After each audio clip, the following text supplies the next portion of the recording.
So, originally, this was supposed to be up, like, end of May, June-ish. That didn't happen.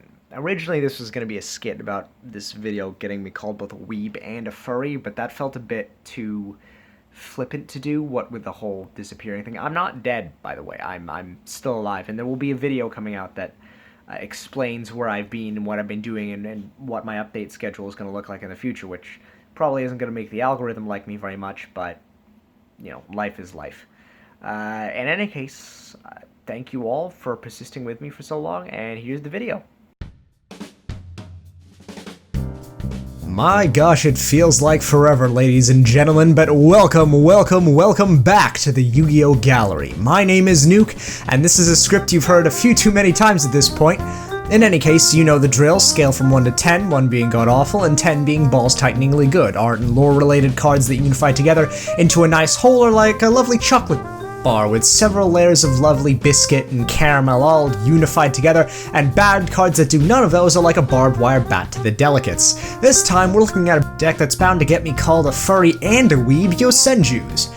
It's a shame that they're tarred with a furry brush as well, because in all actuality, this isn't just to appeal to that demographic, unlike the damn fur hires. Instead, the entire archetype is a reference to a certain type of yokai, the Kamai Tachi, and are mildly related to the Mayakashi archetype, which expounds into the realm of Japanese yokai much further. It also incidentally proves, by the way, that Japan was weird even before the nukes turned everyone slightly mad. Seriously, there are spirits like the Shirime, whose entire existence is to show you the eye in his asshole, and others like the Ashiari Yashiki, which was definitely made by a foot fetishist. It's a giant foot that comes down from the ceiling, slams into the middle of the family room, and tells you to wash it or he'll murder all of you.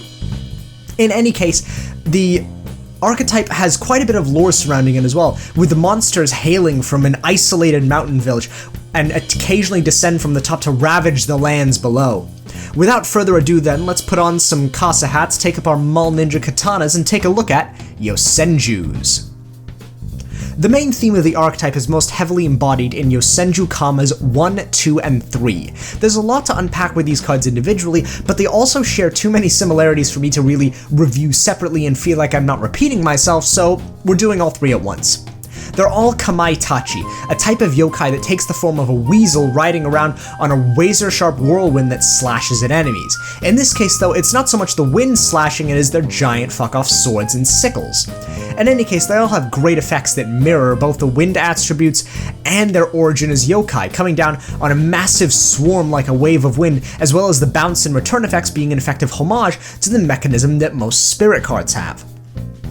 They all have slightly different effects, but they all have ones that work fairly well together. These cards meant to be used in tandem, with Kama 1 spinning a card, Kama 2 attacking directly, and Kama 3 acting as support with direct attacks allowing searches. They all represent different aspects of the wind, with Kama 1 acting as a tornado, blowing monsters off of the field, Kama 2 carrying up and over to attack directly, although at reduced power, and Kama 3 pulling stuff from your deck.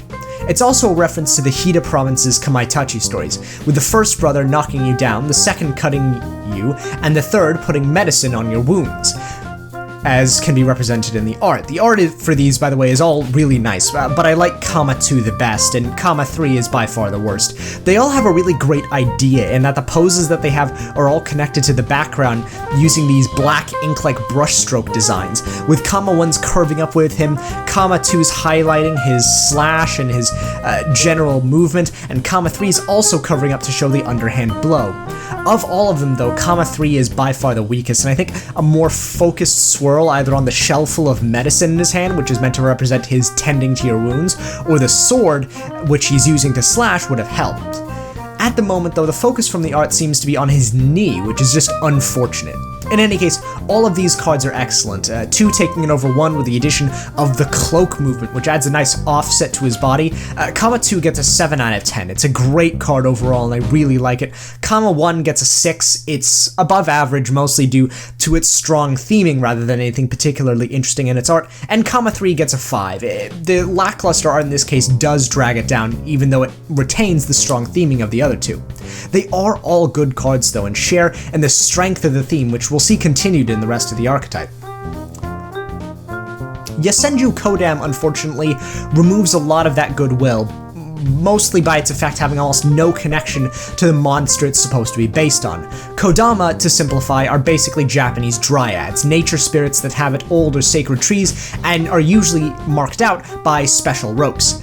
Unfortunately, instead of being a cool spirit tree like Treevent or something, we get a ball of leaves with one eye and a bunch of effects that only really make sense if you try and stretch the definition to make it do so. The effect allows you to kill the card and place counters on Yosenju Training Ground, which I thought was a way of showing the tree being cleared or like the wood being used in its creation, but the effect makes no real sense. If you have 3 counters on Yosenju Training Grounds, a weird mechanic to have in the archetype by the by, you can get rid of them to search a Yosenju card from the deck or the grave. Furthermore, you can banish Kodam from the grave in order to get an extra normal summon. All of these effects basically do nothing to actually make the card thematic, and mostly seem to be a weird way of trying to help out the playstyle, or at least try to. And the art isn't much better. This is yard trash with an eye in it. This isn't anything particularly interesting, and while it's not meant to look extraordinarily intimidating because it's meant to be a Tria and it's a fairly weak monster, in the end, this card gets a 3 out of 10. It's at most technically competent in the art, but it lacks anything that would make it seem interesting or unique or fit with the archetype as a whole. Thankfully, our next cards are much better though. We have a twin set of cards in Yosenju Shinshu L and R, being a set of cards that when placed together in the pendulum zones allow for a wide range of summons. The cards are based on Torii gates, which are usually placed outside of Shinto shrines to mark the transition from the profane to the sacred, and it makes a lot of sense in this case as it sets up your field to have the ability to summon out powerful, spiritual looking monsters like Dieback. The gates also come with some great symbolism, the red and blue Oni masks tying back to Japanese tradition, with the red Oni being emotional and powerful, and the blue being more pensive and rational. Interestingly enough, this is a distinction that shows up in a lot of media, with the most prominent example I can think of off the top of my head in Western media being Avatar: The Last Airbender, with Azula's blue fire being hotter but more dispassionate, reflecting her psychopathic nature, while Zuko's having the red fire that relies on the flame of emotion. But the red and blue symbolism of color and emotion is massive, and there's a whole discussion you could have on color theory there. In any case, the carvings on the gates as well show off a few of the monsters that'll show up later in the archetype, as well as Dieback. And L and R's effect reflect the blue and red Oni distinctions well, with L being protection-based for the more logical karma side, and R being the more powerful active side that allows you to bring out larger monsters. The backgrounds for these cards are also really nice and reflect the windy nature of the cards. And despite being a set of doors, they get a 7 out of 10. These are really nice cards, with great themes, excellent art, and effects that all tie together to form really interesting and well-designed cards that reflect a lot of the thinking behind what this archetype should be. Next up, we have some of the Neo New Yosenju support, 5 cards of which, by the way, Jesus. None of which are particularly interesting, excepting this one, really, in terms of actual playability. Art-wise, Yosenju Izuminutri looks pretty nice. I like the blue shirt he has on, and the whip is always a fun weapon. It is a reference to a more local legend about Kametachi in the Kochi prefecture about Muchi that causes illness. The effect is good and thematic, restricting things with a whip and getting cards from your deck, but there's not really much to say about this one as a whole. It looks good, the motion of the card is nice and interesting. It gets a 6 out of 10, fundamentally fine, but nothing insanely cool. Yosenju Sujik is a pun name based on the words Crossroad Killer and Whirlwind, both really good names for this card. Its design is really cool, the crosses on his clothes showing his deadliness, along with the entire thing apparently being somewhat reminiscent of Himura from Rurouni Kenshin, using many of the same techniques. And additionally, this seems to play into the blind Ronin archetype, where the blind weasel in this case wanders the land, cutting people down and righting injustice, or at least it should. The design evokes that with the darker areas around his face symbolizing a mask.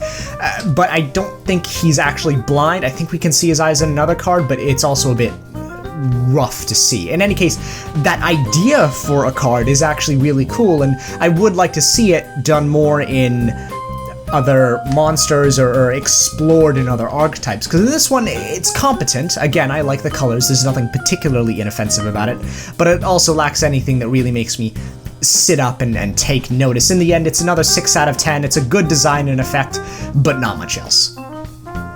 Yosenju Saburo Kaze is a nice homage to Sawatari, the character who in Arc 5 is the most common utilizer of the deck, being dressed in the outfit he fought Yuya in during the course of Arc V, but sadly he only used the Yosenjus once before abandoning them for the Abyss actors.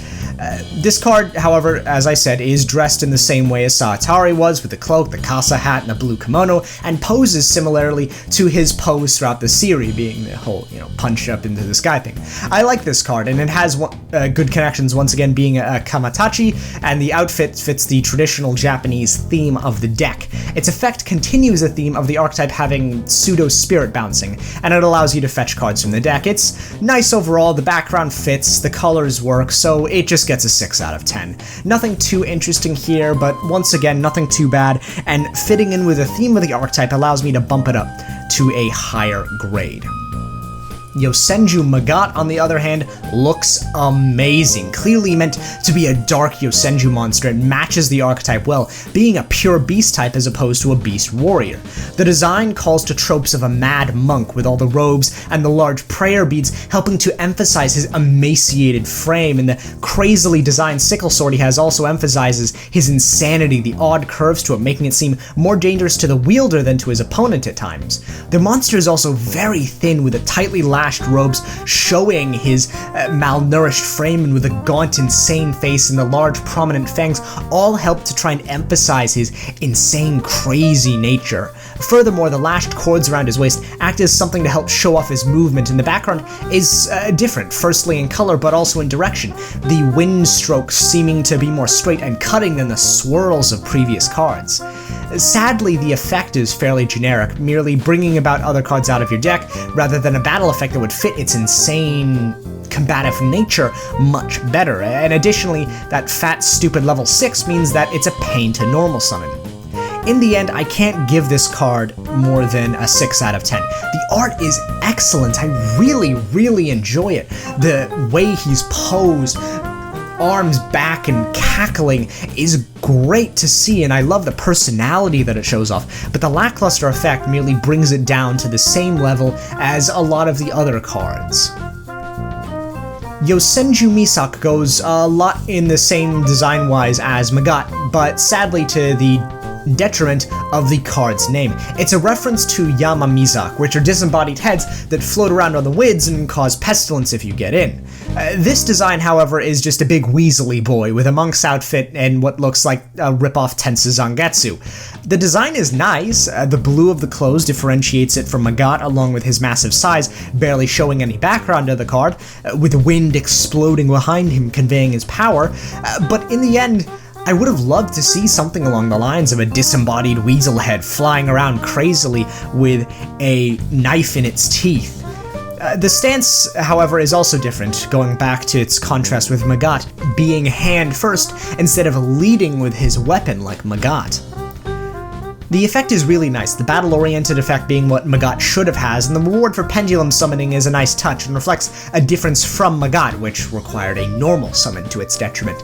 This is a good card though, it gets a 7 out of 10. It's got great art, a good effect, it ties things together, and while I am disappointed that they didn't decide to take the design in a way that would more reflect the thing it's named after, I agree that this card as a boss monster of sorts does look fairly intimidating.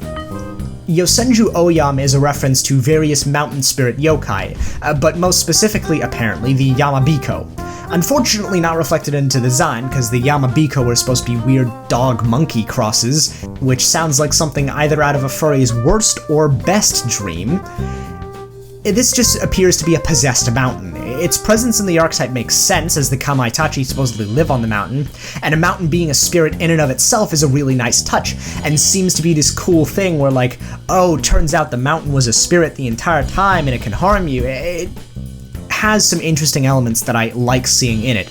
And beyond that, the effect ties into the card really nicely, being heavily protection-based, allowing you to basically say screw you to one attack from your opponent. It's really good, and the design of the card, where it rises up to a point where the simple face and massive body can be emphasized, is nice, and the apocalyptic majesty of the card, being called out to protect, is emphasized with a red and orange sky in the background. The winds in the foreground and the background look nice, and the stone chips at the bottom of the card demonstrate more of its power. It looks great, but it doesn't really match the name, and in the end, for being an excellent self-contained card if nothing else, it does get another 7 out of 10, the same grade I gave Misak. My Yosenju dieback is really nice, and the name itself is already really cool. It's a homophone in Japanese apparently, but the Mayo part of its name is also a reference to the Mayakachi archetype, like I mentioned earlier, which has strong links to various yokai, and honestly would make a great Craft of the Cards video.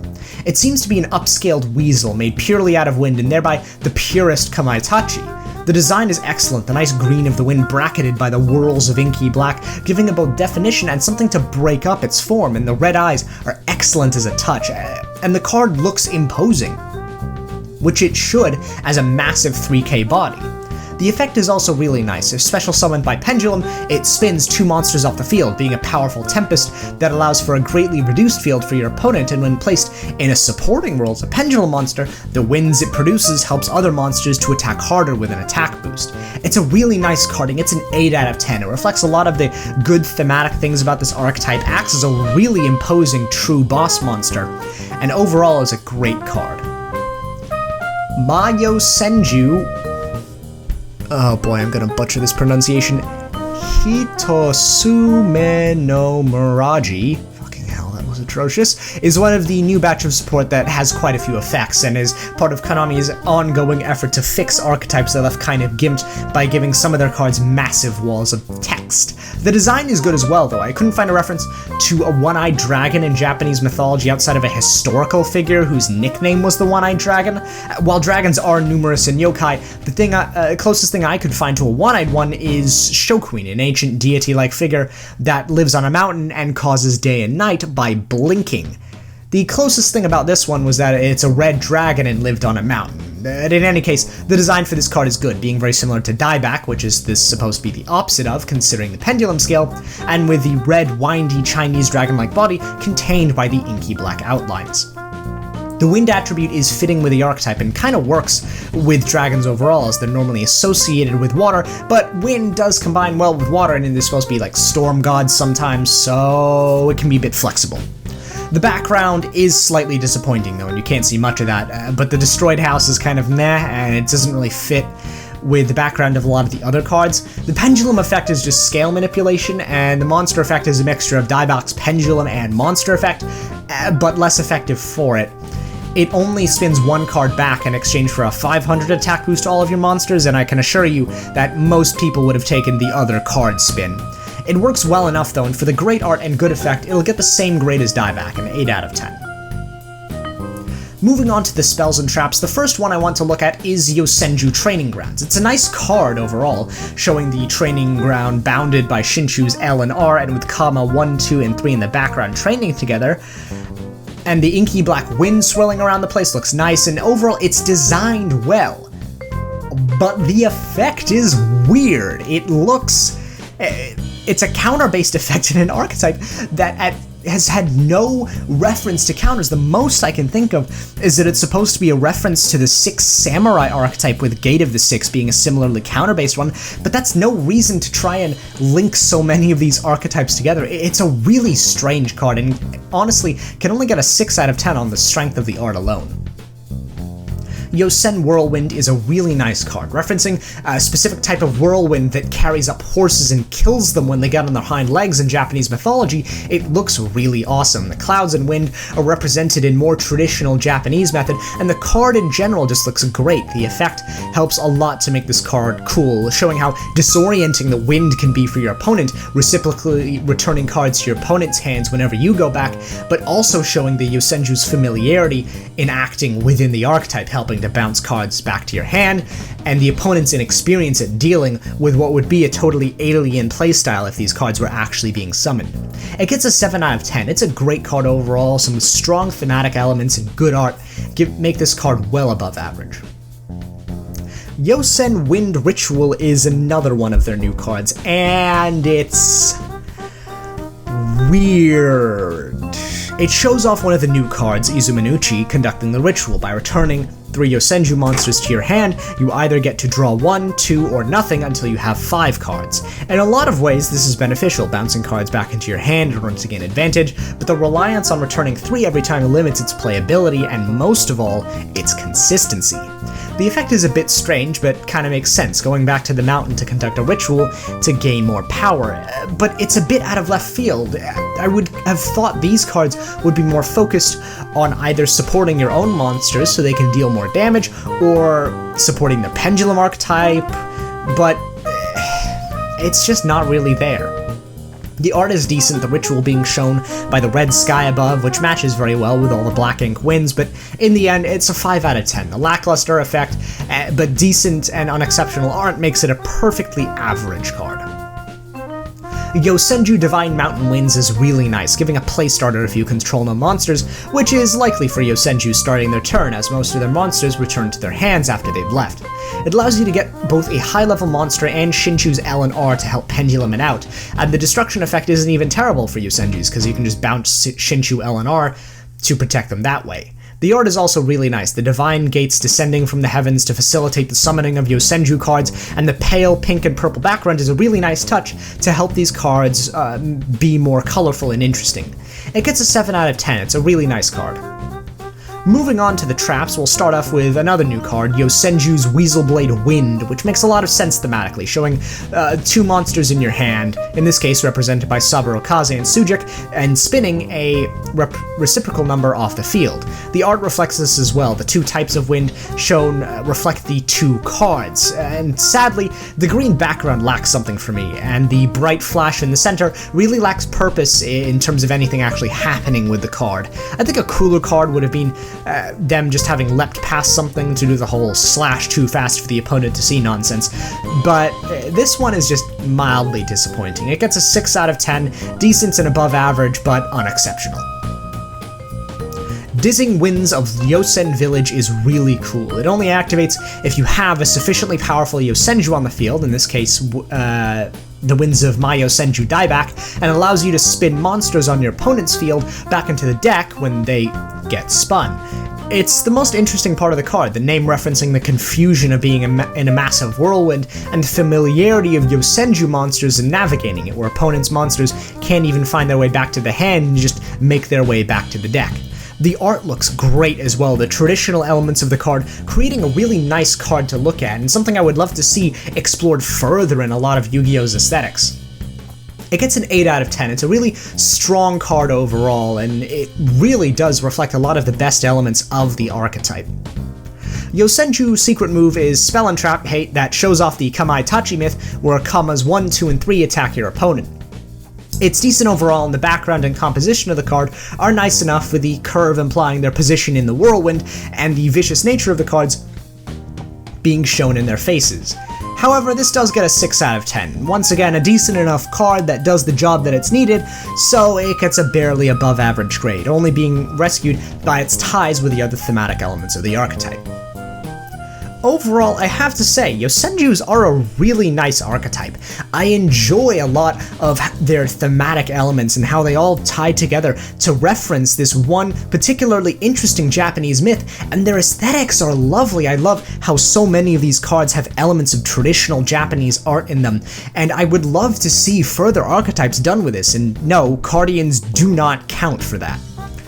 The yokai in general are a huge subset of interesting things you could pull from for monsters, and I think that there's a lot of cards that really could be done and reflect the coolness that is yokai, which is why I would love to do another craft of the cards on the Mayakashi archetype. It's a really nice set of cards, and in the end, this archetype as a whole does have to get a 7 out of 10. It's well above average in terms of the thematic elements and a lot of the art for what I'd expect from other archetypes. And while it's not always the most inspiring thing, the strength of the theme in these cards and how so many of them have really interesting designs means that I can't give this thing any less than a 7. My card of the archetype, though, does have to be the Dizzying Winds of Yosen Village. It's such a great card for conveying what this archetype means in terms of how it reflects the playstyle and aesthetics and everything. If there's one card which does represent Yosenju's, it is the Dizzying Winds of Yosen Village. In any case, thank you guys so much for being a part of this. I'm really happy to be back in the saddle making these videos, and while it's going to be a little more difficult, I am going overseas for a bit. I should be able to bring some stuff with me. I'm going to hope to kind of edit a new script and try and record it before I go, so all I need to do is edit on my laptop, which I can do, and hopefully upload it sometime in July. In any case, thank you guys so much for watching. Please remember to like, subscribe, and hit that notification bell to get updates on all my future videos. And so without further ado, this is Nuke, signing out. Have a good one, ladies and gentlemen.